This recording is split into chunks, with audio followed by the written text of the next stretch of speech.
Buenas tardes a todos. Bienvenidos a esta charla del Instituto de Investigaciones de Historia del Derecho. En esta oportunidad, con motivo de cumplirse este año los 150 años del Código Civil de Vélez Sarsfield. Por lo tanto, en esta presentación va a exponer el doctor Abelardo Levalli, en primer término, sobre el Código Civil de Vélez, miembro de la familia del Código Napoleón, y luego va a leer el doctor Abasolo, o va a hacer una síntesis de la presentación del doctor Sylvain Soleil, que lamentablemente no nos puede acompañar hoy porque se enfermó de COVID y no la está pasando bien. Está en pleno proceso. Así que mandó el material y pidió 1000 disculpas que no nos va a poder acompañar a nosotros. Y voy a hablar yo también, voy a hacer una exposición también de algunos temas que yo he trabajado. Así que, doctora Básolo, adelante con las presentaciones. Muchas gracias. Bueno, muy bien, ya Viviana nos hizo el itinerario que vamos a tener. En realidad el orden va a ser el maestro Levalli, después Viviana, y después yo hago la síntesis, reproduzco el material de Sylvain. Ahora es tiempo de presentar a Abelardo Levalli. Como para todos los miembros de nuestra comunidad, esa presentación es ociosa, pero hay algunos oyentes, algunos amigos que tal vez no tengan presente la enorme trayectoria del profesor Levalli. Hay algunos puntos de su biografía intelectual muy significativa, doctor en Derecho y Ciencias Sociales por la Universidad de Buenos Aires, investigador superior del CONICET, director de la revista IUS Historia, investigador permanente del Instituto Gioja, director del Centro de Estudios e Investigaciones de Historia del Derecho de la Universidad de El Salvador, autor de una nómina impresionante de libros y aún más impresionante de artículos, miembro fundador de nuestro instituto. Bueno, yo creo que esto, lo que voy a decir ahora, son poquitas palabras, lo dice todo. Abelardo Levalli es maestro de maestros, y la historiografía jurídica argentina no sería lo que es hoy sin sus aportes fundamentales. Quiero agradecer a Abelardo la dedicación, el esfuerzo y el compromiso con el instituto, y estoy muy ansioso de escuchar su presentación. Yo te agradezco mucho, Ezequiel, tanto la generosa presentación que me has hecho, como la oportunidad de participar de este encuentro del INID, al cual me sumo con mucha complacencia. Voy a abordar el tema tal como lo presentó Viviana, de si el Código Civil se puede considerar perteneciente o no a la familia del Código Napoleón. Hay dos tesis sostenidas desde antiguo por la doctrina argentina, por los juristas argentinos, y que son, por una parte, que el modelo de la Constitución Nacional es la Constitución de Filadelfia. Y en el campo del derecho privado, que el modelo del Código Civil argentino, a través de su autor, el eminente Dalmacio Vélez Sarsfield, es el Código Napoleón. De modo tal que las columnas basales del derecho argentino le debería el derecho público a la Constitución norteamericana y el derecho privado al Código francés, al Código Napoleón. Esta última es la tesis a la cual me voy a referir en esta breve participación mía. Voy a leer párrafos de algo que tengo escrito para no perder tiempo y aprovechar al máximo los 15 minutos de que disponemos. Vélez, en la correspondencia que mantiene o que dirige a las autoridades, en respuesta a la crítica de Alberdi, etcétera, etcétera, va a manifestar que el primer gran problema que se le presentó cuando fue designado redactor del Código Civil fue el método que debía seguir, el problema del método. Y empiezo con este tema del problema del método, porque es el propio Vélez que ya introduce aquí el tema del Código francés, del Código Napoleón.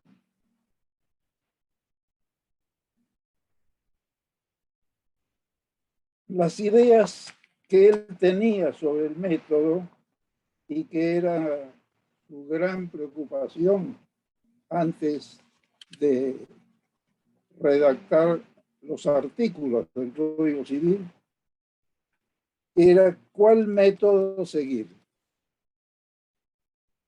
Si seguir el método generalmente seguido por los juristas, tanto hispanoamericanos como europeos, era el mismo que había adoptado el Código Napoleón, o no. Sus ideas sobre el método se aclararon cuando leyó la introducción de la consolidación, es decir, la recopilación de las leyes del Brasil, que obtuvo Vélez Sarsfield, el texto ese, y que, según dice, sus ideas se aclararon siguiendo el método discutido en ese opúsculo, la consolidación, la introducción a la consolidación, que el sabio jurisconsulto brasileño, Freitas, obviamente el autor, y agregó en respuesta a la burla de Alberdi por haber preferido a Freitas antes que a los codificadores franceses, puede perdonarme que yo, después de un serio estudio de los trabajos del señor Freitas, dice Vélez, los estime solo comparables con los del señor Savigny. ¿Cuál era la propuesta metodológica de Freitas? Partiendo de algunas ideas de Savigny, criticaba los métodos seguidos por los institutos de Justiniano, Leibniz, el Código Napoleón, sobre todo a raíz de su libro tercero, el Código sigue el método tripartita de las institutas, en el que podían caber todas las leyes civiles. Y además también hace la crítica del código, en ciertos aspectos, del código chileno, del código de Andrés Bello. Para él, la clasificación de los derechos en personales y reales, esa división hecha por Savigny, con un carácter secundario para Savigny, sino como clasificación original, pero con un carácter secundario, era la clasificación fundamental. Aliviado Vélez de la preocupación por el método y concluida la redacción del libro primero, en la nota con que se lo envió al ministro Eduardo Costa, dejó constancia de que el método habría sido para él lo más dificultoso y lo que le había exigido los mayores estudios. Así debió ser, porque de otro modo se habría encontrado en serias dificultades para iniciar su obra, la redacción.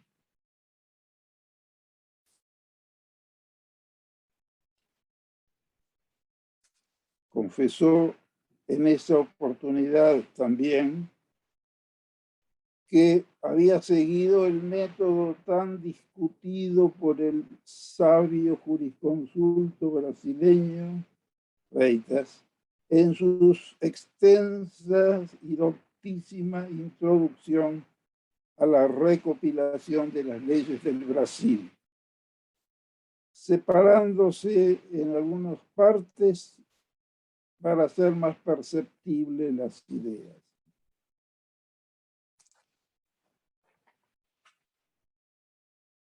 Pese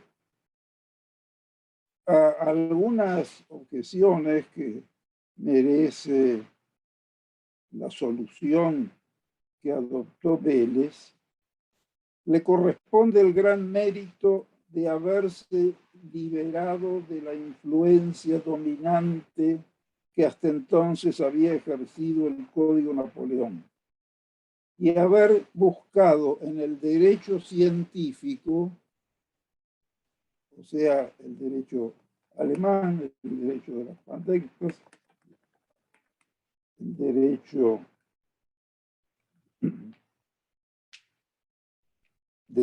iniciado por Savigny, esa búsqueda suya de un método más perfecto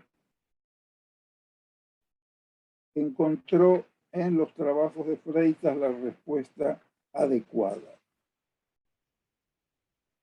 Otro codificador con otras ideas los habría desechado. Si él los fue porque halló en ellos lo que buscaba, en los trabajos de Freitas. Por propia decisión, su proyecto encabezó una nueva corriente codificadora, superadora del modelo francés, inspirada en última instancia en el pandectismo alemán, o derecho científico, como se lo llamaba. Un crítico severo de nuestro código, como el grande Alfredo Colmo, no dejó de reconocer que su método, el que Vélez siguió en el código, es bien superior a la metodología del código francés y a la de todos los códigos que hasta entonces habían navegado en las aguas del Código Napoleón. El concepto que Vélez tenía del código era el de una obra científica. Las enseñanzas de Savigny sobre la necesidad del perfeccionamiento del derecho por los juristas como representantes del pueblo habían calado hondo en su espíritu.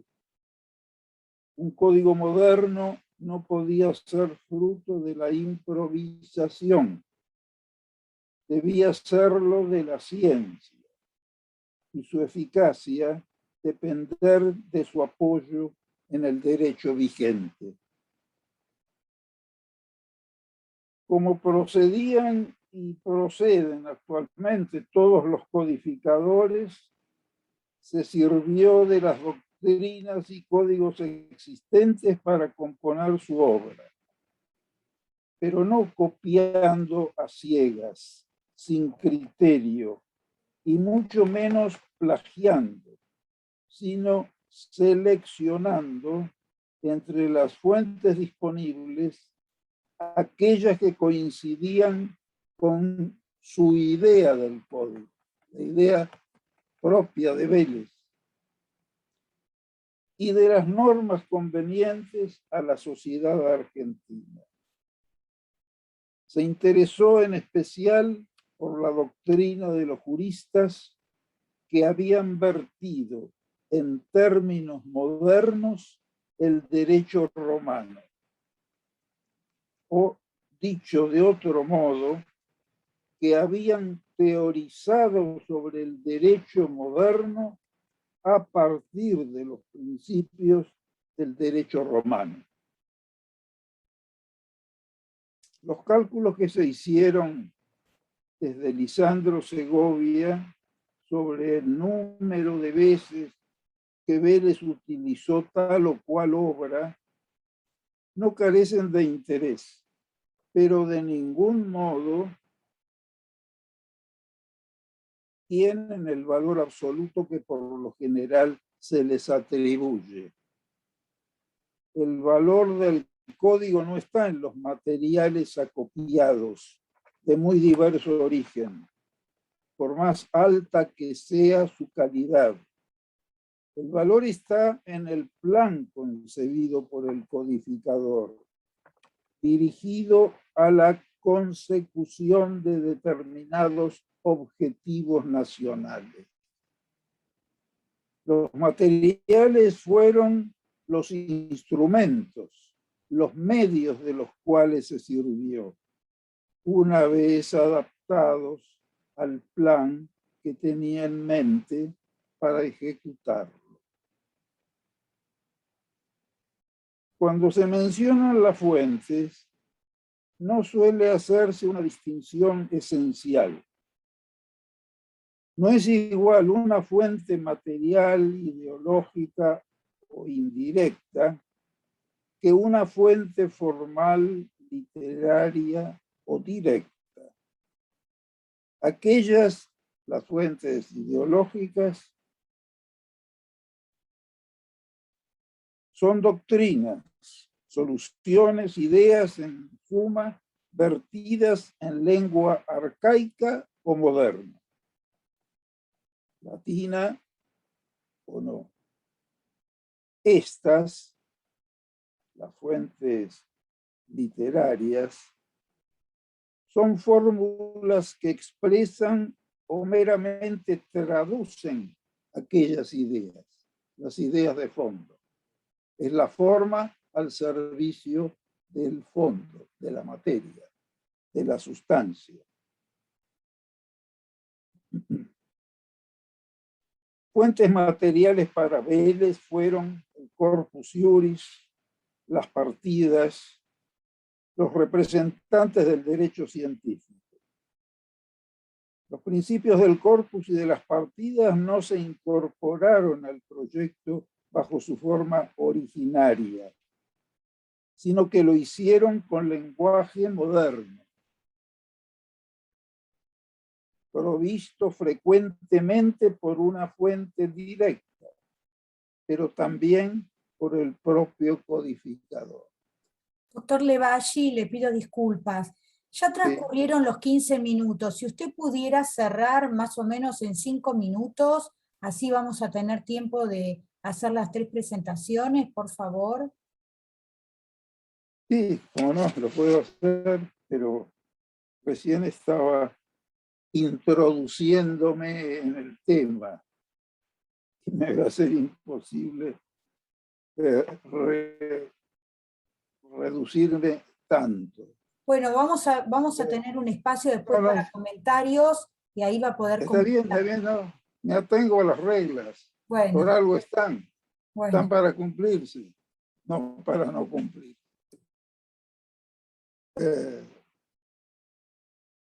Bien. Habrán advertido ustedes que tal como se encaminaba mi exposición, la postura mía frente a ese dilema de si influencia francesa, napoleónica, o si otra influencia, que en el caso de Vélez es la del derecho científico, empezando por el fundador de la doctrina del derecho científico, que es Carl Friedrich von Savigny, el eminente jurista alemán.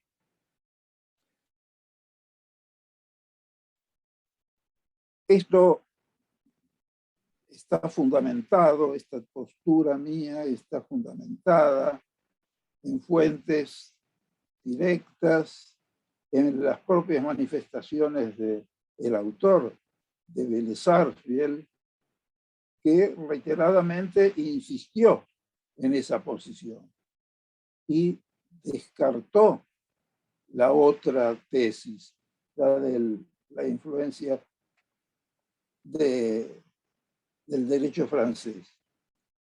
Hay que hacer aquí una aclaración.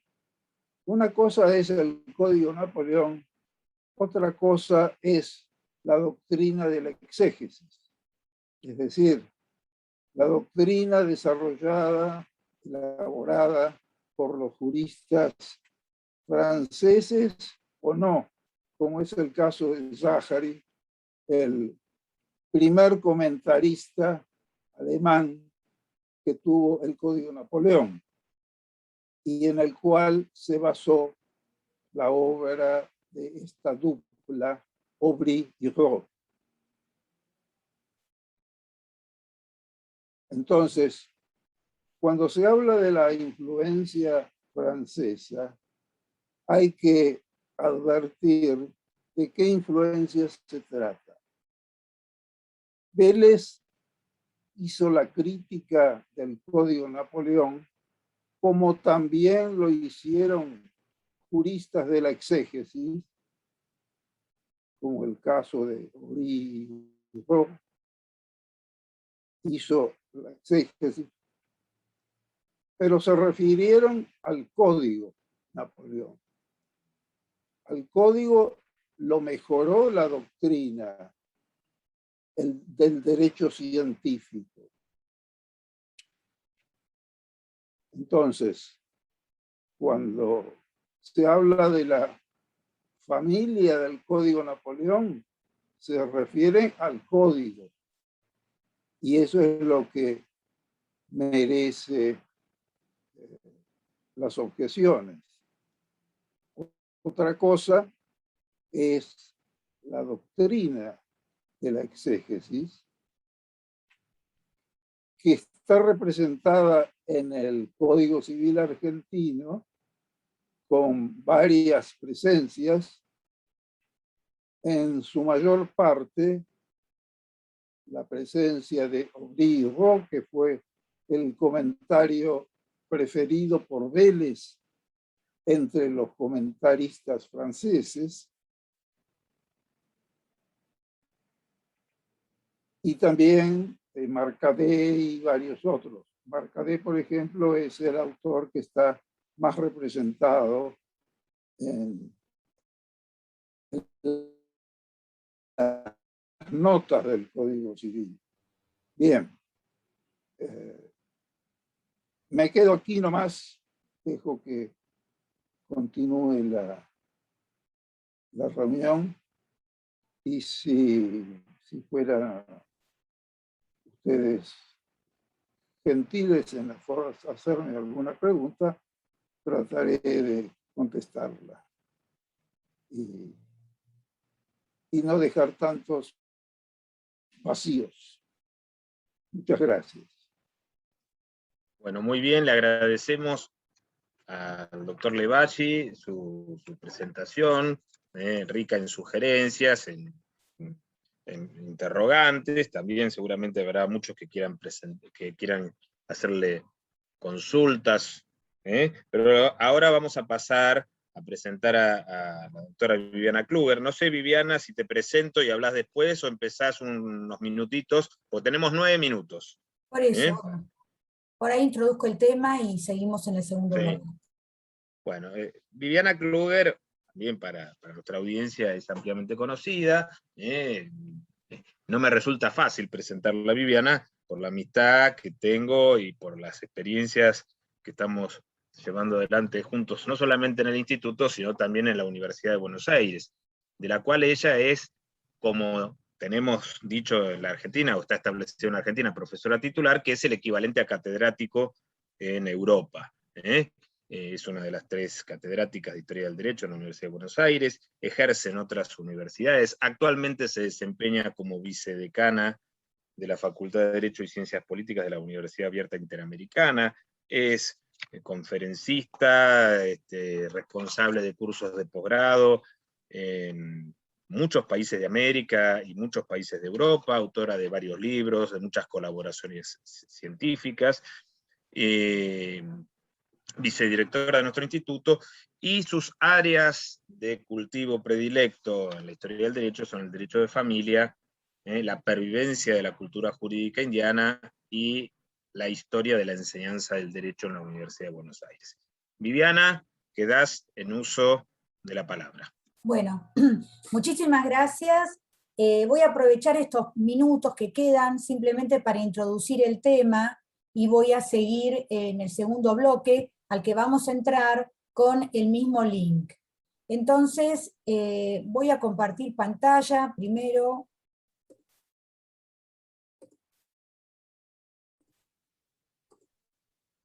Yo en realidad me voy a referir en este momento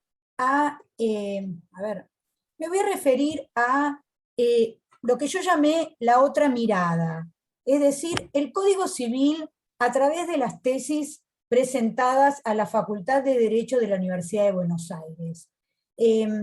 Por supuesto que no me voy a referir a todo lo que los tesistas dicen sobre el código, porque muchas veces esto tiene que ver con discusiones doctrinarias, donde los tesistas dialogan con las distintas fuentes y se alinean o no con la solución que le da Vélez a determinadas instituciones.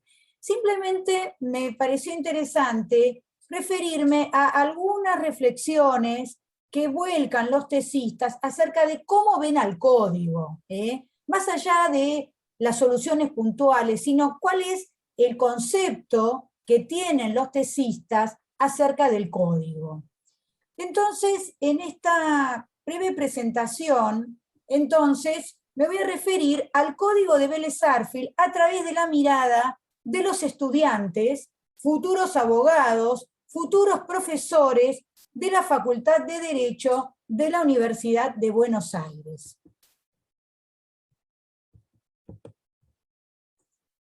Entonces, para ello, y como esta audiencia es una audiencia, por suerte, de investigadores y profesores de muchos países del mundo, que tal vez no están familiarizados con los antecedentes de nuestro código, voy a contextualizar estas ideas refiriéndome primero rápidamente a la sanción del Código Civil, luego a la enseñanza del derecho en la Universidad de Buenos Aires. Voy a pasar luego a referirme a las tesis doctorales y luego voy a pasar puntualmente a las críticas al Código Civil a la luz de las tesis doctorales, concentrándome fundamentalmente en 2 cuestiones. en las tesis sobre filiación y las tesis sobre posesión hereditaria, para finalizar con unas consideraciones finales. Entonces, en primer lugar, una rápida referencia a la sanción del Código Civil de Vélez Arfield. En la Constitución de Argentina, en la Constitución que todavía no era argentina, todavía, en 1853, se otorgan facultades al Congreso para dictar los códigos civil, comercial, penal y de minería. Esta Constitución se dicta cuando la provincia de Buenos Aires no estaba incorporada al resto de la Confederación. Luego se incorpora Buenos Aires al resto de la Confederación, y en este contexto, en 1864, Mitre nombra a Vélez Arfield como redactor de un posible Código Civil. Vélez Arfield desarrolla esta misión que se le encomienda en un tiempo récord. En 8 meses finalizó el libro primero. En 1869 ya había elevado la última parte de su proyecto de código, que es aprobado y empieza a regir el 1 de enero de 1871. Por eso celebramos estos 150 años del Código de Vélez.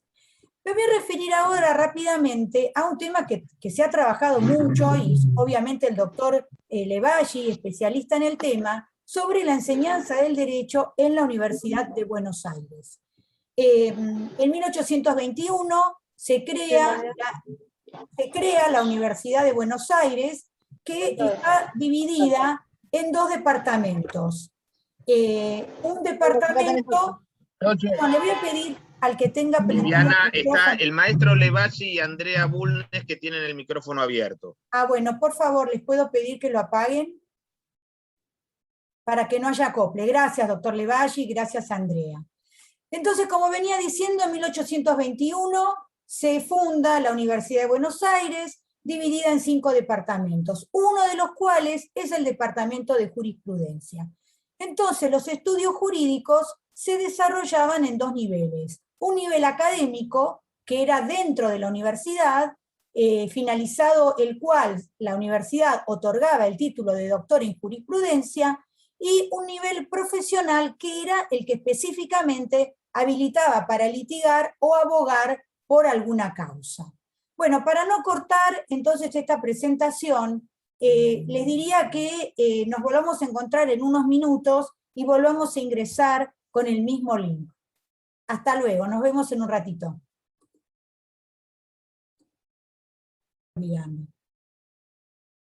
Bueno, continuamos entonces con la presentación. Estábamos en el tema de la enseñanza del derecho en la Universidad de Buenos Aires. Y habíamos quedado entonces en que los estudios jurídicos se desarrollaban en 2 etapas. Una etapa en la que se obtenía el título de doctor, que lo otorgaba la universidad, y otra etapa que se cumplía en la Academia de Jurisprudencia, que es donde se cursaba la parte práctica para poder ejercer la profesión de abogado. Este título de la UBA no era habilitante. El título de doctor en jurisprudencia no le permitía al egresado desempeñarse en la profesión, y por lo tanto la tesis que se presentaba en la universidad no era un requisito sine qua non para el ejercicio profesional. El futuro abogado debía realizar 3 años en la Academia de Jurisprudencia, y esta situación subsistió hasta 1872, cuando se suprime la Academia de Jurisprudencia, se crea la Cátedra de Procedimientos, y es la universidad, la facultad, la que otorga el título de abogado que permite ejercer la profesión. En 1874, el Departamento de Jurisprudencia se transforma en la Facultad de Derecho y Ciencias Sociales. En 1875 dicta su primer reglamento, y en ese reglamento se establece que se cursan 5 años para ser licenciado, con lo cual se habilitaba el ejercicio de la abogacía y de la magistratura, y luego, si se seguía un año más, es decir, si se finalizaban 6 años de estudio, se obtenía el título de doctor con la presentación de la tesis que habilitaba para el profesorado universitario. Este plan de estudio fue reformado a lo largo del tiempo y la tesis en algunos momentos fue obligatoria, como vimos, y en otros no lo fue. Vamos a pasar ahora a referirnos a las tesis doctorales. Hoy en día concebimos a la tesis como el paso previo al grado académico máximo. Es decir, que la tesis se concibe como un trabajo de largo aliento, de desarrollo lento, de maduración profunda, pero esto no fue lo que sucedió a lo largo del tiempo. En los primeros años del Departamento de Jurisprudencia y hasta mediados del siglo XIX, las tesis eran muy breves, en su mayoría tenían entre 30 y 60 páginas aproximadamente, elaboradas con apuro, sin mayores profundizaciones, para cumplir un requisito burocrático, sin mayores pretensiones intelectuales. La mayoría se limitaban a hacer un comentario exegético. Es un resultado de la búsqueda. Perdón. La mayoría se limitaban a hacer un repaso de la evolución histórica de diversas cuestiones, y algunas, que son las que a nosotros nos interesa, critican al código y presentan proyectos de reformas de las leyes. En los primeros años, las tesis no se publicaban por la escasez de recursos, y luego, en el periodo comprendido entre 1863 y 1900, fue obligatoria la impresión de la tesis para que se facilitase su conocimiento y estudio. Pero este tema de si la tesis se publicaba o no se publicaba, también fue variando con el transcurso del tiempo. Lo mismo que la elección del tema. En un principio era elegido por el alumno, más adelante los catedráticos tenían que proponer una serie de temas de los que el doctorando después elegía uno. Ahora bien, vamos a concentrarnos entonces a qué opinaban los doctorandos sobre el Código Civil a la luz de las tesis doctorales. Por ejemplo, en las tesis sobre filiación. Uno de los temas en los que se refieren al código es cuando se refieren a si es justa o razonable la discriminación que se hace en el código acerca de los diversos tipos de hijos. Y en este sentido, un tesista, Sotero Vázquez, dice que las disposiciones sobre los hijos naturales son las más sabias, las más prudentes y las que más están en armonía con el espíritu moderno. Y ahí opina sobre el código y dice: nuestro código no solo es humano, sino también altamente liberal y progresista. En el mismo sentido, hay otros que lo critican, como David de Tesanos Pinto, que dice que la ley trata a estos inocentes con un rigor tan extraordinario que cualquiera pensaría que eran una horda de bandidos. Esto se refiere básicamente a la clasificación de Vélez con respecto a los hijos sacrílegos. José García dice que no encuentra motivo alguno para sostener que los hijos adulterinos, incestuosos y sacrílegos permanezcan en la triste categoría en que los coloca el autor de nuestro Código Civil. Y Alejandro Audibert dice que las disposiciones sobre los hijos adulterinos, incestuosos y sacrílegas son bien odiosas. Otro tesista, con particular referencia a los hijos sacrílegos, Jorge Morris, dice que a pesar de la elevada ilustración y preclara inteligencia de Vélez, que la legislación sobre los hijos sacrílegos es injusta y falta de unidad. Otro tema en el que los tesistas incursionan es en cómo legisló Vélez la indagación de la paternidad. Y ahí se refieren a que la solución de Vélez es elogiada por la mayoría. Por ejemplo, Emilio Viale dice: nuestro Código Civil se ha colocado en esta materia de acuerdo con los más adelantados principios de la ciencia del derecho. Antonio Pirán dice que las leyes son sabias al respecto. Martín Meyer, que es una manifestación honrosa de su espíritu de justicia, y Justo G. Urquiza dice que la legislación argentina refleja el adelanto de la época o los progresos de la ciencia.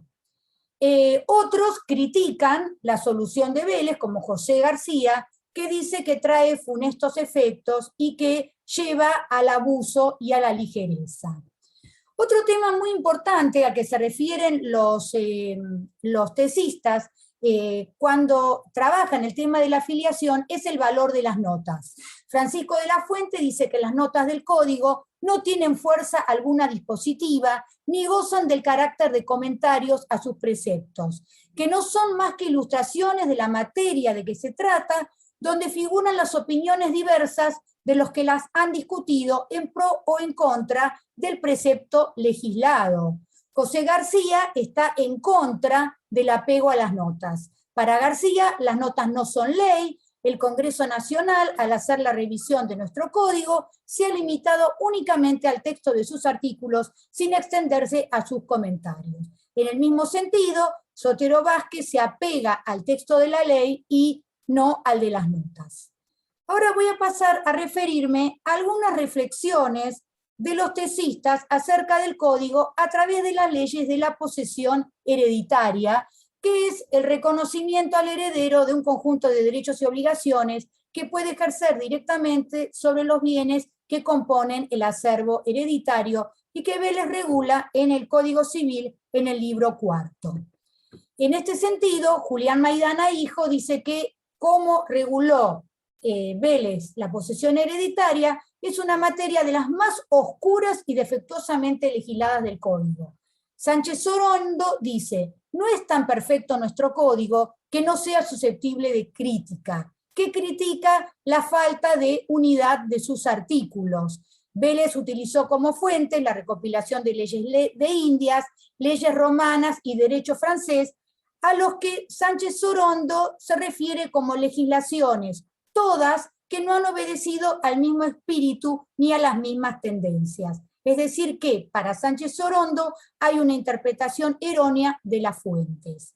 También Pedro Astudillo dice que no se concibe que el código de una nación adelantada, como la nuestra, contenga disposiciones que no puedan tener, sino con dificultad, aplicación práctica. Otro tesista, Guillermo Leguizamón, dice que el fundamento histórico de la posesión hereditaria es incierto. Y Julián Maidana, también sobre este tema, dice que el código presenta muchos puntos vulnerables, que Vélez actuó con apuro y con falta de colaboración, y que el hecho de haber acudido a una multiplicidad de fuentes genera dudas sobre cuál debe aplicarse a qué respecto.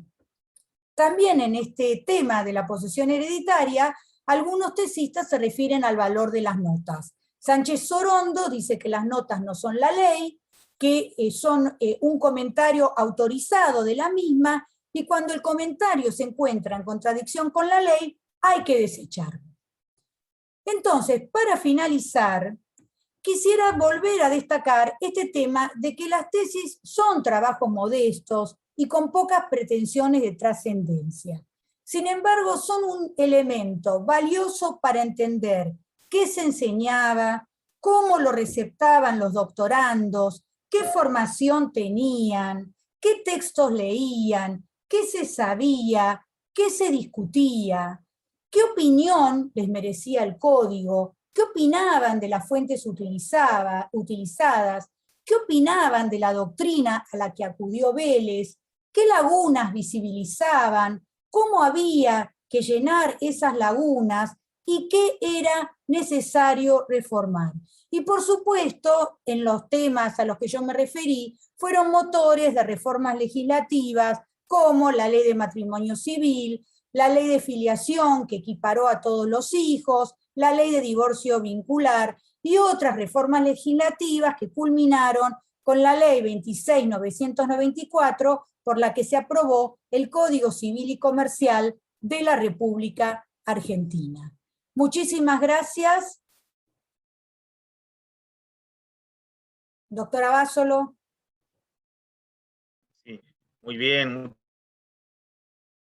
muchas gracias, muy interesante, y supongo que ya estarán pensando en preguntas, pero sigo ahora en mi papel de auxiliar, donde tenemos que presentar a Sylvain Soleil y su trabajo, y en este caso voy a hacer la presentación y voy a dar lectura al aporte del profesor Soleil. Quería comentar con ustedes, Sylvain Soleil es un distinguido colega francés, doctor en Historia del Derecho por la Universidad de Rennes, donde también es docente e investigador, miembro del comité editorial de Studies in the History of Law and Justice, experto en historia comparada del derecho, historia de la justicia, historia de la administración, autor de muchos libros y de muchas colaboraciones, publicaciones periódicas, y con quien nos hemos ido acercando institucionalmente, gracias, en realidad, a la red que integramos en este Instituto de Investigación e Historia del Derecho, en el caso particular, el profesor Alfredo Flores, que es miembro correspondiente de este instituto y que dirige un grupo de investigación muy interesante e importante en la URSS, la Universidad Federal de Río Grande do Sul. Él, junto con Alan Rook García Rangel, entablaron contacto con el profesor Sylvain. Gracias a ese contacto en el que me invitaron a una actividad, pude ponerme en contacto con él, y el profesor Sylvain Soleil, muy dispuesto, muy atento, muy interesado, al margen de su conocimiento amplio del derecho europeo y francés en particular, muy interesado en el derecho latinoamericano, y este trabajo, es una pena que no lo pueda presentar él, pero estoy seguro que en breve, cuando se recupere, vamos a contar con su presencia. Gracias Alfredo, gracias Alan, porque en buena medida la presencia en estas condiciones no, sino la presencia del profesor Sylvain en nuestro espacio intelectual se la debemos a ustedes, y hacemos votos por la pronta mejora de Sylvain. Bueno, no sé si, Viviana, si me permitís compartir pantalla, así, Ya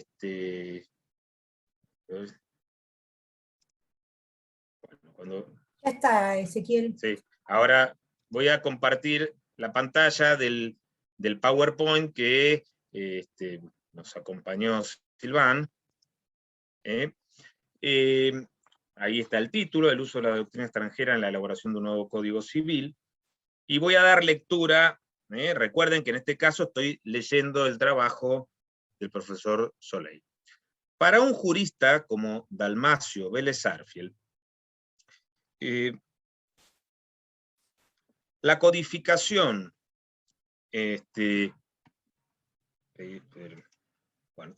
la codificación del derecho civil argentino representaba un conjunto de desafíos igualmente importantes. Primero, reorganizar, simplificar y sistematizar todo el derecho civil aplicable.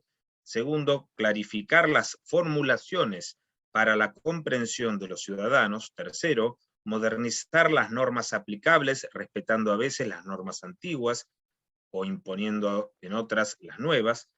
Cuarto, hacer del nuevo Código Civil un instrumento político nacional.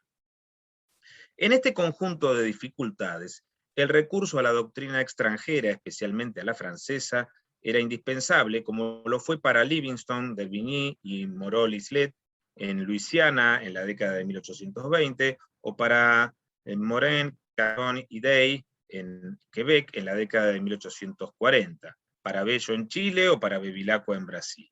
El recurso a la doctrina tenía tres ventajas. Dos, previas al momento en el que el proyecto de código se presentaba para su votación, otra más después de su promulgación. Y ahí vienen las placas. Fíjense que dice, en el momento previo, va a haber dos placas, y dice, en el momento previo, asegurarse de que se domina todo el derecho civil. El punto central es el siguiente: ningún codificador ha pretendido escribir un código sin un modelo. Nunca se escribe la ley desde cero. A veces el codificador se inspira en la tradición jurídica que le sirve de modelo. Otras, el codificador busca fuentes de imitación en códigos extranjeros. La mayoría de las ocasiones combina la tradición con los préstamos de modelos extranjeros. Incluso Bentham, que pretendía escribir su panomión desde su filosofía utilitaria, se inspiró en el derecho inglés, al cual utilizó y modificó. De hecho, todos los grandes codificadores civiles recurrieron a la doctrina para obtener modelos. Los franceses Portalis, Tronchet, Maleville y Bigot se basaron en gran medida en la doctrina de Dumas, Potier y el derecho común del siglo XVIII. ¿Por qué lo hicieron? Porque codificar el derecho civil conlleva 3 riesgos. Primero, el riesgo del error legal. Si el codificador es un especialista en derecho de familia, puede, por ejemplo, ser completamente incompetente en materia de derecho de la seguridad. ¿Dónde encontrará las explicaciones, los detalles y los ejemplos necesarios para comprender las diferencias entre los valores reales y los personales, los mecanismos de la prenda, la anticresis, la hipoteca, etcétera? Leyendo los principales tratados de derecho civil, anotándolos y comparándolos, es como se asegurará que no comete ningún error. Segundo, el riesgo de las contradicciones. Aunque el código ordene las materias, personas, bienes, obligaciones, sucesiones, una multitud de mecanismos jurídicos se entremezclan en cuanto hay una cuestión de derecho patrimonial. ¿Dónde encontrará el codificador la certeza de que todas las reglas del código siguen siendo coherentes de principio a fin? Consultando los grandes tratados completos del derecho civil. Tercero, el riesgo de la omisión. Una de las obsesiones de un codificador es olvidarse de regular ciertas materias. Tanto es así que el codificador francés previó el caso de que la ley fuese poco elocuente, oscura o insuficiente. En esas circunstancias se obligaba al juez a dictar una resolución judicial, artículo 4 del Código Napoleón. ¿Y dónde se aseguraría el codificador que no ha omitido o no ha incurrido en una laguna? Precisamente en la lectura de los principales tratados de derecho civil. Tanto en América del Norte como en América Latina, estos 3 riesgos o desafíos técnicos obligaron al recurso a los autores franceses, y a veces también alemanes e italianos. ¿De dónde vino el éxito de los grandes autores franceses? En primer lugar, los abogados norteamericanos y latinoamericanos leían con fluidez el francés y compartían con los franceses las mismas fuentes del derecho, las costumbres, la legislación y el derecho romano. En segundo lugar, en estos países se evidenciaba una ausencia de una doctrina jurídica nacional sólida. Esto obligó a profesores, profesionales y estudiantes a leer la doctrina jurídica extranjera, especialmente francesa y alemana, esta última, la alemana en francés, y más tarde italiana. Las bibliotecas de las facultades de Derecho compraban libros y se suscribían a revistas. Por último, los abogados estadounidenses sabían que los principales tratados de derecho civil francés comentaban varios volúmenes de un código civil, el francés, que había demostrado su eficacia. Mejor aún, sabían que los errores, las contradicciones y las lagunas del código francés eran comentados y corregidos por los doctrinarios. En resumen, para estar seguro de dominar todo el derecho civil, Vélez-Sarsfield, como todos los codificadores del siglo XIX, se vio obligado a recurrir a los grandes tratados de la doctrina extranjera. Pasamos ahora al segundo aspecto del momento previo, adoptar decisiones sociales. La codificación del derecho civil no solo es un conjunto de cuestiones técnicas, también se ocupa de tomar decisiones sociales en términos de familia, propiedad, herencia, economía, etc. Se utiliza la doctrina extranjera para tomar estas decisiones. ¿Por qué? Por 2 razones. Primero, por un lado, porque no todos los autores franceses compartían las mismas opiniones filosóficas políticas, económicas o sociales.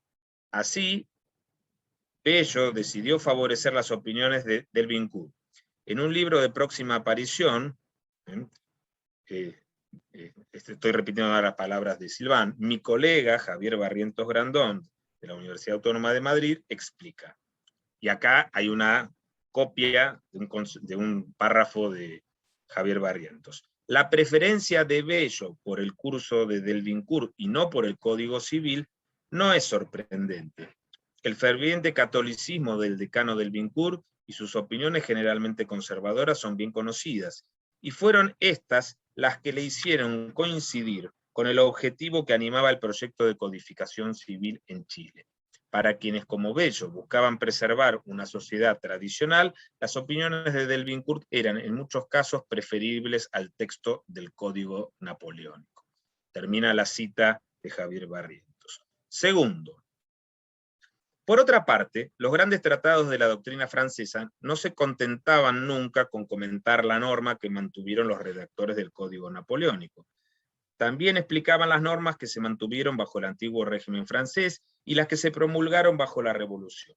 Dado que la Francia revolucionaria experimentó con casi todo en todos los ámbitos jurídicos, la doctrina francesa examinó en retrospectiva un número impresionante de mecanismos con sus respectivas ventajas e inconvenientes. Indirectamente propuso varias opciones con comparaciones esclarecedoras, lo que ayudó a ilustrar a los codificadores sobre las opciones de la sociedad.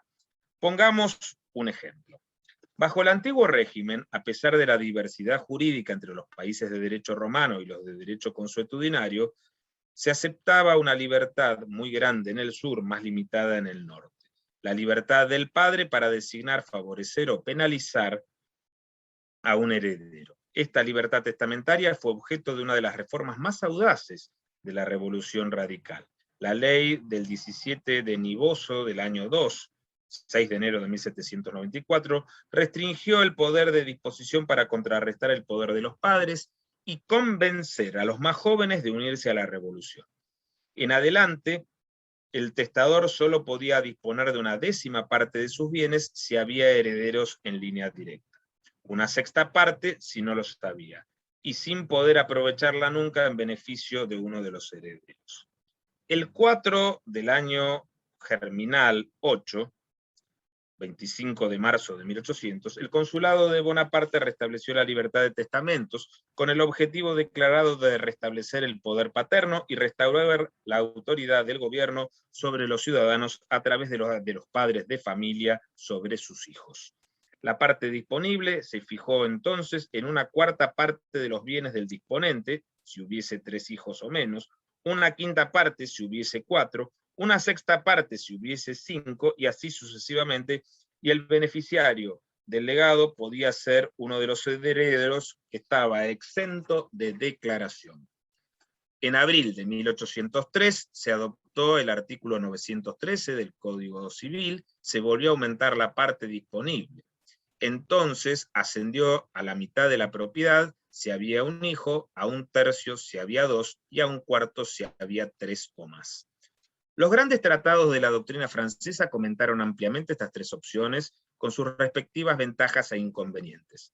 La opción romana, la libertad testamentaria; la opción contraria, la apoteosis de la reserva hereditaria de Niboso del año 2, y una opción intermedia que buscaba el equilibrio entre la porción disponible y la reserva hereditaria. Algunos autores, como Acolá, eran partidarios o fueron partidarios de la libertad testamentaria absoluta, mientras que otros, como Hooke, lo fueron de la parte reservada de la herencia. Esto resultó muy útil para los codificadores.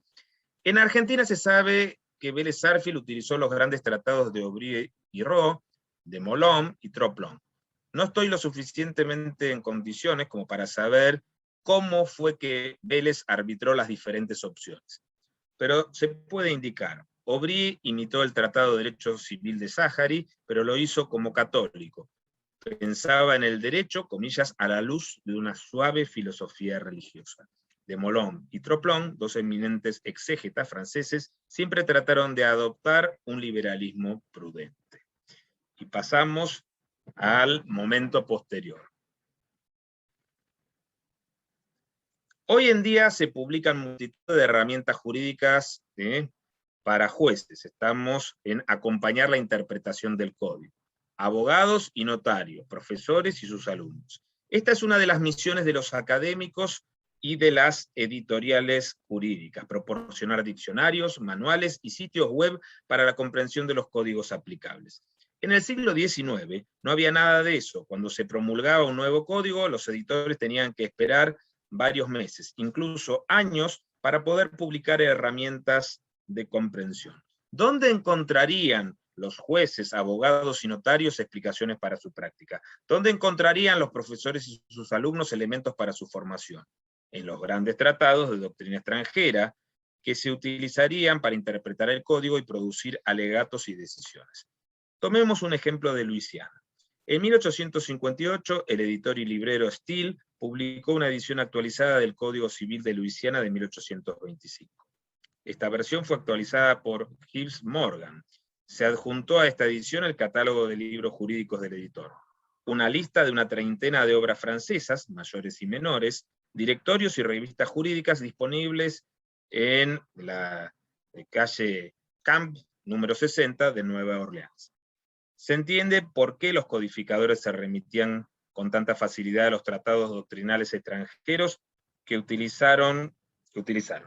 No tenían ningún interés en que el código fuese mal interpretado, mal entendido, mal aplicado o no aplicado en absoluto. Por el contrario, les interesaba que jueces, abogados, notarios, profesores y estudiantes se sumergiesen en el código con guías fiables, es decir, con las obras que a su vez sirvieron de guía al codificador. Este último sabía que el código se aplicaría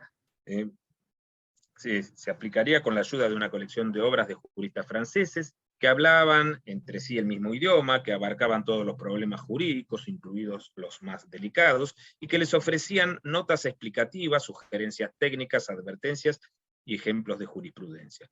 Cuando surgían dudas, por ejemplo, sobre los conceptos de responsabilidad sin culpa o los efectos de un contrato, los juristas extranjeros estaban seguros de encontrar explicaciones en los tratados de los autores franceses. En América Latina, el fenómeno se acentuó varias veces por las prohibiciones de las leyes españolas. En Costa Rica, el Código de 1841 prohibió, bajo pena de severas sanciones, y esto es una cita textual, no solo citarlas, se refiere a las leyes de la madre patria, en los tribunales, sino también aprovechar la doctrina de los autores que las tratan, aunque solo sea para ilustrar una declaración ante el juez.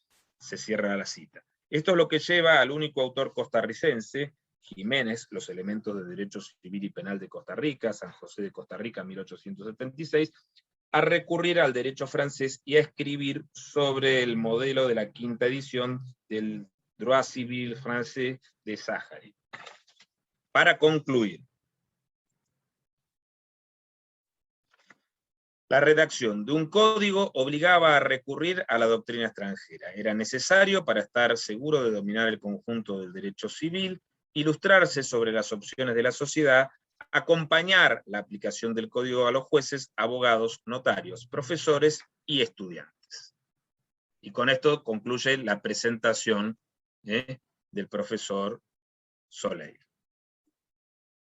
Bueno, muchas gracias, Ezequiel. Si podés devolverme el comando por cualquier cosa, por el tema de la grabación.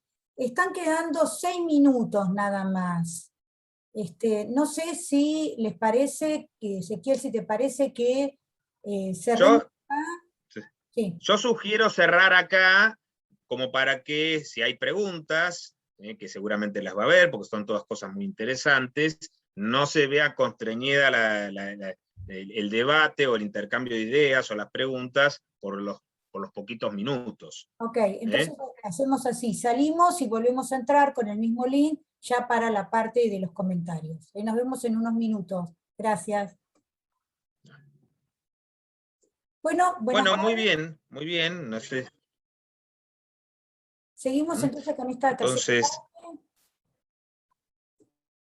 parte. Es un poco, tal vez, intempestivo ahora ir haciendo preguntas. Yo lo veo a Agustín París y sé que Agustín quiere preguntar algo. Así que no necesita poner la manito levantada. Yo ya le daría el uso de la palabra. ¿Está, Agustín? Muchas gracias, Ezequiel, y muchas gracias a todos, Viviana, a Abelardo, y bueno, sí, porque el otro orador estaba ausente, pero Ezequiel había hablado. Bueno, voy a ser breve. Tengo una pregunta para el doctor Levalli y una pregunta para Viviana. Voy a empezar con Viviana. Viviana, la pregunta es, ¿pudiste detectar algún diálogo entre los tesistas? ¿A qué me refiero? Me refiero a referencias cruzadas entre como discusiones académicas, naturalmente, ¿no? Esa es la pregunta para Viviana. Y para el doctor Levalli, la pregunta es, ¿a quién podemos apuntar como el culpable de esa concepción de que el código argentino se basa en el código Napoleón? Es quizás difícil una persona específica, pero la pregunta apunta más a, ¿es una cuestión exógena o es una cuestión local? Porque cuando uno lee materiales desde afuera, siempre se ve que dicen, bueno, sí, Argentina, el código Napoleón. Entonces la pregunta apunta a eso, ¿es algo interno de Argentina o es algo externo? Esas son las dos preguntas. Muchas gracias. Bueno, gracias, Agustín. Sí, detecté, pero muy pocas referencias cruzadas. Tendría que fijarme, me voy a fijar en algunos de mis trabajos donde están mencionados alguna cita a algún tesista, pero habrá sido en una o dos oportunidades, y en todas las demás tesis que yo he revisado no he visto más referencias cruzadas a los propios tesistas. Así que la respuesta es que es mínima. Con respecto a... Gracias. Quiero contestar algo que preguntaron por el chat, cortito nada más, antes de cederle el uso de la palabra al doctor Levalli, que me preguntan si las tesis están digitalizadas. El tema es así, el Max Planck, a través de un proyecto con el instituto, nuestro Instituto de Investigaciones de Historia del Derecho, digitalizó alrededor de 70 tesis. El criterio fue, bueno, tomar tesis de distintos temas, con lo cual hay alrededor de 70 tesis que se pueden consultar en la página del Max Planck. Por el otro lado, la Facultad de Derecho de la Universidad de Buenos Aires también digitalizó unas cuantas tesis, pero no todas. Es decir, que hay un poquito que digitalizó la Universidad de Buenos Aires, la Facultad de Derecho, y un poco que digitalizó el Max Planck. Habría que hacer en algún momento un inventario de cuántas tesis en total están digitalizadas. Ese sería, la verdad, un trabajo que sería muy útil. Pero yo calculo que hay muchísimas, la gran mayoría de las tesis, lamentablemente, no están digitalizadas. Igual, la intención es seguir digitalizando las tesis. Nosotros como instituto, la intención es seguir digitalizando las tesis. Así que bueno, gracias por la pregunta, y doctor Levalli.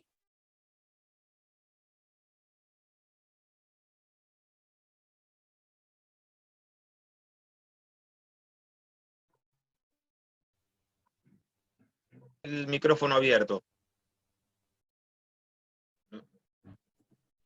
Tiene el micrófono cerrado, a ver si se lo puedo abrir. Sí. No, no se lo... Ahí está, ya está. Listo, doctor. Decía que quería hacer una pequeña aclaración, y es que las tesis doctorales presentadas a la Facultad de Derecho de la Universidad de Buenos Aires no están todas en el mismo repositorio, sino que hay una importante cantidad en la propia biblioteca, hemeroteca de la Facultad de Derecho, pero hay también una cantidad apreciable de estas tesis en la Biblioteca Nacional. En la Biblioteca Nacional. En el fondo, sobre todo las que están en el fondo antiguo de la Biblioteca Nacional. Y hay algunas otras tesis, no se puede establecer cuántas, que no están en ninguno de esos dos repositorios. Entonces, el primer trabajo sería el de hacer un inventario de las tesis y establecer dónde está cada una. ¿Dónde está cada una?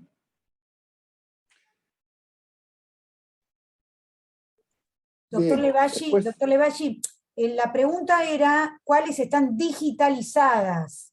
sí, no, esto lo entendí bien, pero yo me planteaba una cuestión previa.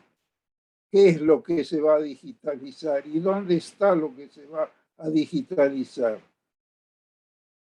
Sí, Abelardo, me planteo. parece, aprovecho y me parece una muy buena idea que tenemos que tomar como instituto. Me parece, pues nosotros tenemos algunas tesis también manuscritas o en ediciones muy pequeñas, se nota, pero claro, lo primero es esto que no por nada el doctor Levalli es un maestro, está señalándonos el rumbo de lo que hay que hacer, armar un inventario, ordenarlo, depurarlo, también incluso creo, no sé, Abelardo, dígame, si el listado está completo también, porque no sé si el listado de tesis, No, por lo menos el publicado.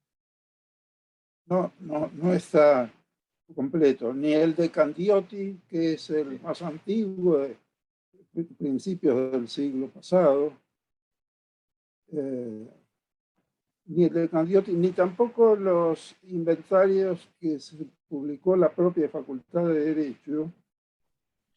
Hay dos que yo tengo presentes, y esto es de los años 60, 70 aproximadamente, del siglo pasado, claro está. Pero ninguno está completo. Tan es así que del primero de estos que publicó la propia Facultad de Derecho, debió publicar después una adenda porque se comprobó de que faltaban tesis y siguieron faltando. De manera que es una tarea la que se ha hecho a medias, nada más. Y habría que, bueno, avanzar y completarla, esa tarea. Perdón, yo me olvidé de la pregunta que iba dirigida a mí. La puedo repetir si quiere. Le pido a Agustín que venga la bondad. Sí, doctor, la repito muy brevemente. La pregunta es, ¿a quién tenemos que apuntar como el responsable de que se diga que el Código argentino es un hermano gemelo del Código Napoleón? ¿Es una cuestión interna o es una cuestión exógena? De acuerdo. Gracias. Debo aclarar que yo personalmente no he investigado ese tema, es decir, no me he preocupado, atraído por tantos otros temas, claro está, pero no me he preocupado por llegar a una respuesta definitiva. Entonces, me baso en lo que se ha venido diciendo desde fines del siglo XIX, en adelante, y algunos de estos civilistas que opinaron sobre el tema le atribuyen a Lisandro Segovia el haber sido el primero que encolumnó al Código Civil argentino en la corriente francesa. Lisandro Segovia, correntino, argentino. Muchas gracias. Bueno, muy bien, muchas gracias, profesor Levalli. Hay una pregunta de Alfredo Flores, pero antes, por las dudas para el profesor Levalli, hay un mensaje de la querida colega española Emilia Iniesta. Felicitaciones al doctor Levalli por su intervención, con admiración y cariño. También hay para Viviana, pero no sé si Abelardo está tan al tanto del chat, para que no pase este mensaje tan cariñoso. Bueno. Ezequiel, después le podemos mandar al doctor Levalli el chat para que lo pueda... Sí, por supuesto. Bueno, Alfredo, te doy el uso de la palabra. Estamos. ¿Me escuchas?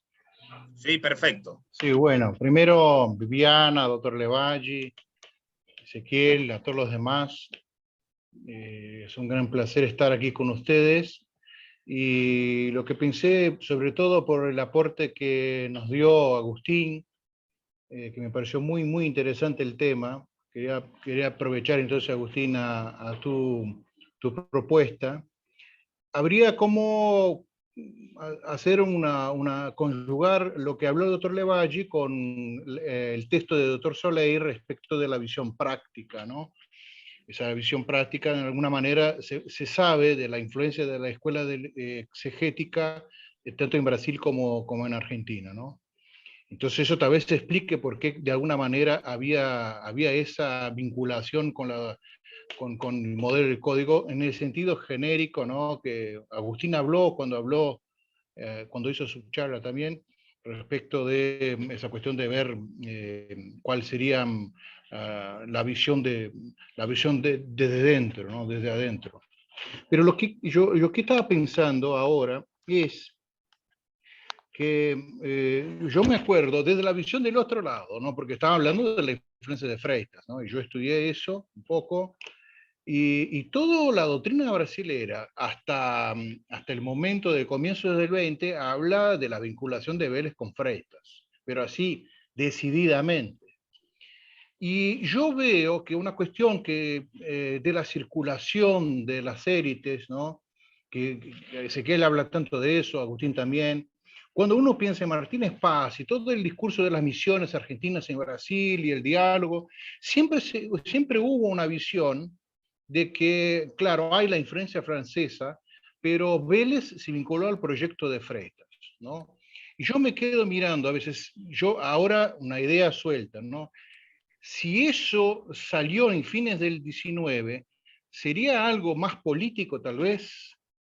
Porque ya había críticas en la época de Vélez, de la parte de algunos dentro de Argentina, de que el código de Vélez era hijo de Don Pedro de Brasil, ¿no? Alberdi decía eso, ¿no? Entonces, yo no sé si es algún punto de vista más político que puede explicar por qué, porque cuando nosotros nos ponemos en el 20, en 1920 y picos, cuando vemos a Martínez Paz escribiendo sobre, siempre se habla de la confluencia y todo ese discurso que Brasil lo recepcionó y lo defiende de alguna manera a cabal, que no se duda, ¿no? No hay dudas respecto a eso, ¿no? Solamente eso.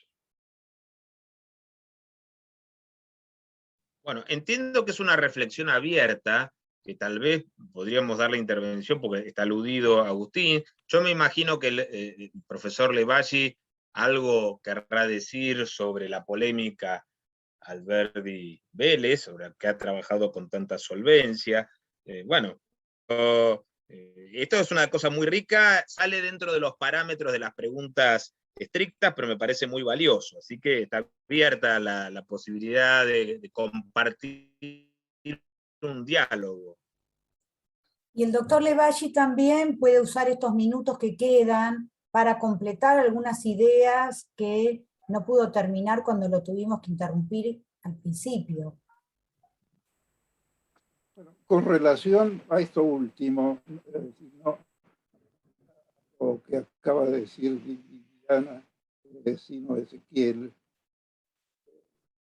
y de acuerdo con la intervención de Flores,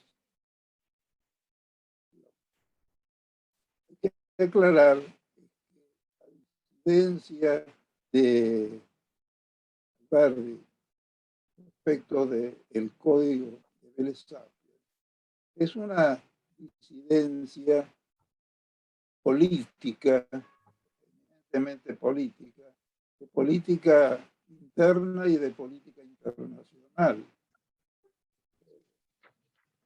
Verdi excede en la crítica a la obra de Vélez, inclusive sin haberlo leído el código. Alberdi no leyó el Código Civil antes de haber hecho la crítica de ese Código Civil. Eso está perfectamente comprobado y se lo señala en su respuesta Vélez Sarsfield. Y efectivamente es así. Es un prejuicio que tiene Alberdi contra Vélez, porque militan en bandos opuestos dentro de la política argentina. Sabemos que Vélez, a pesar de ser cordobés, está aliado a los intereses de Buenos Aires y, en cambio, Alberdi apoya a Urquiza y al interior en su lucha contra Buenos Aires. De manera que no se puede tomar al pie de la letra la crítica de Alberdi, sino que hay que bucear más hondo, más profundo, para ver bien cuáles son los motivos que lo llevaron a él a... Y un hecho que lo sublevó por sobre todo era esta defensa de Freitas que hacía Vélez Sarsfield, incluso comparándolo con la eminencia de Savigny. Esto lo irritó sobremanera a Alberdi, porque Alberdi estaba defendiendo la causa del Paraguay en la guerra de la Triple Alianza. Alberdi desde Francia se había convertido en un embajador del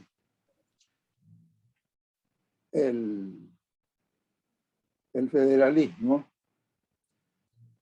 y todo lo que oliera a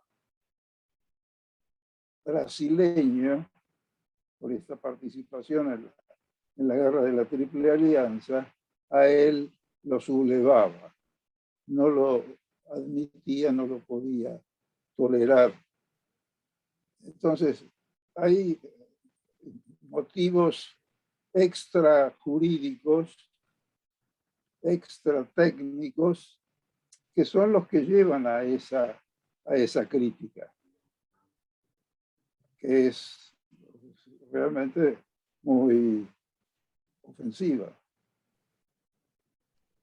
Bien, esto entonces era lo que quería referir. En cuanto a lo que no pude llegar a decir en su momento, bueno, hay varias cuestiones, ¿no? Un dato sería, un dato. Yo me he ocupado entre las investigaciones que precedieron a la publicación de mi Dalmacio Vélez Sarsfield, el jurisconsulto, he trabajado con la biblioteca de Vélez Sarsfield, lo que quedó de la biblioteca de Vélez Sarsfield, porque ya para entonces, cuando se reunieron los libros en la sala mayor de la biblioteca de la Universidad Nacional de Córdoba, parte de esa biblioteca ya había sido dispersada y no está, obviamente, en la biblioteca que ha llegado hasta nosotros. Entonces,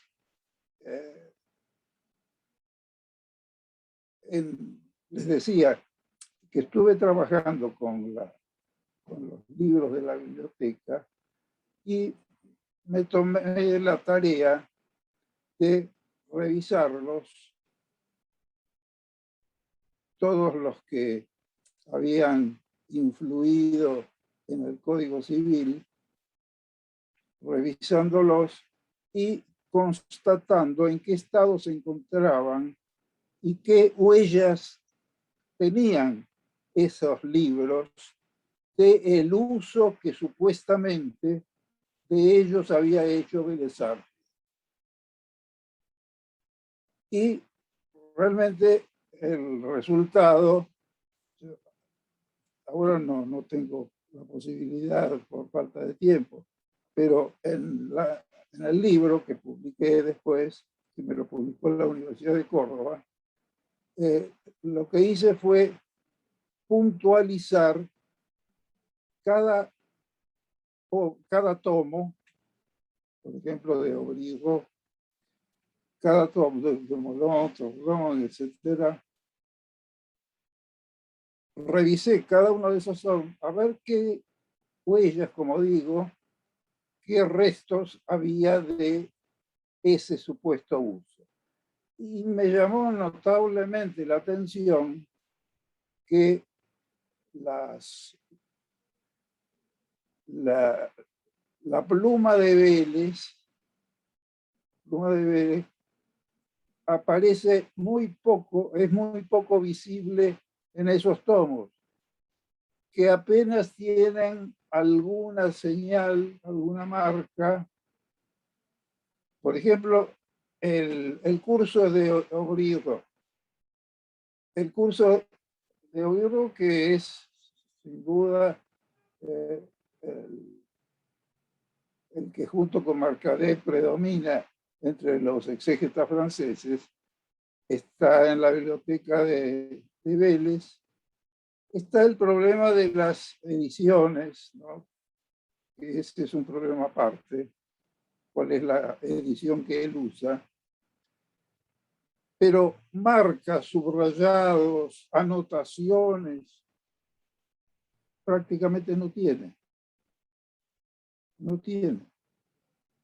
Entonces, quien ha estado trabajando 5 años con ese material, con esas obras, puede ser que no haya dejado algún rastro en esos libros.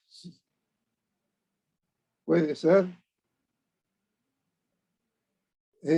Bueno, por otro lado, queda la duda de si Vélez utilizó otros ejemplares, otras ediciones, mientras redactaba el código, y después se reemplazaron esas primeras ediciones por nuevas, por posteriores. Y por eso están flamantes esas obras. Bueno, este es un tema muy interesante, pero yo ya lo traté en el libro. Quería presentárselos a ustedes la cuestión, y sería interesante de que ustedes mejoraran lo que yo hice en esa materia. Bueno, muy bien, Abelardo, Gracias. muchas gracias. Difícil desafío mejorar algo que usted haya hecho, así que nos pone en un aprieto. Hay muchas cosas que podríamos seguir diciendo. Ustedes saben que me gusta aprovechar las posibilidades de conversar. Hay unas cosas que le quiero preguntar a Viviana sobre las fechas de esos comentarios, porque hay cosas que nos remiten mucho a la construcción de la cultura del código. Decir que le falta integración, que le falta lógica, y yo también aprovechaba un poco a caballo de lo que dices Silvani, pero también por mi parte entiendo que es así. Yo sugiero algo para Agustín, ¿no? Parece como que el código y la cultura del código es un combo que se construye con literatura y con códigos. Los códigos van acompañados de literatura. Y esa literatura hace mucho para consagrar a los códigos, donde además también, me parece, yo lo veo así, está el tema de que la codificación también es, de alguna manera, civilización.